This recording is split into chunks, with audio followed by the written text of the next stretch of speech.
কংসৰ অট্টহাস্য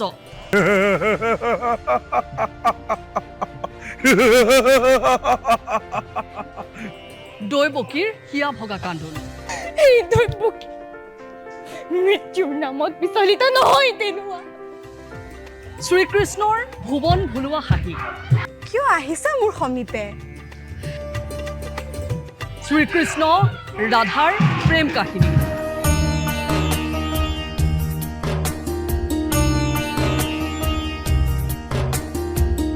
শৰতৰ জ্যোৎস্না প্লাবিত ৰাতি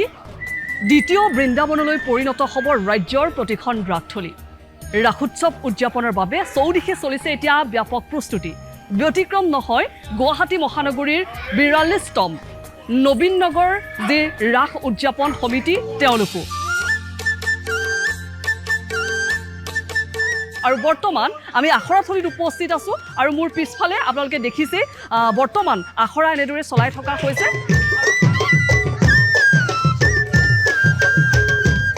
বহুমতী কিবা এনে বিপদত পৰিছা ব্যক্ত কৰা নদী পলমে হে অনন্ত কোটি ব্ৰহ্মাণ্ডৰ হৰি অধিকাৰী এনে কাৰ্যত তুমি লিপ্ত নহবা আমাৰ এইবাৰ ৪২ সংখ্যক নবীন নগৰ ৰাস মহোৎসৱ আমি চাইনা কাৰ্যসূচীৰে ৰাস মহোৎসৱ উদযাপন কৰাৰ কাৰণে প্ৰস্তুত হৈছোঁ আপোনালোকে দেখাই পাইছে আমাৰ আখৰা চলি আছে আমাৰ অহা 16 তাৰিখে আমাৰ ভাওনাখন প্ৰদৰ্শন হ'ব আমাৰ ইয়াত স্থানীয় শিল্পী আছে তদুপৰি 2-4জন বাহিৰৰ শিল্পী ইয়াত আহি অংশগ্ৰহণ কৰিছে তাৰপিছত আমাৰ 17 তাৰিখে আমাৰ স্থানীয় ল'ৰা ছোৱালীৰ দ্বাৰা এখন মানে ইয়াত সংগীতানুষ্ঠান হ'ব আমাৰ এখন পূৰ্ণাংগ নাট মঞ্চস্থ হ'ব এই নাটখন আমি আমন্ত্ৰণ কৰি আনিছোঁ বজালিৰ পৰা সিহঁতে এখন পূৰ্ণাংগ নাট মঞ্চস্থ কৰিব আৰু 18 তাৰিখে আমাৰ মুকলি সভাখন আছে মুকলি সভাত আমি আমাৰ যিখিনি প্ৰতিযোগী আমাৰ বঁটা লাভ কৰিছে সেইখিনি প্ৰতিযোগীক সেইদিনা বঁটা প্ৰদান কৰিম তাৰ লগতে আমাৰ শিল্পী সম্বৰ্ধনা অনুষ্ঠান এটা আছে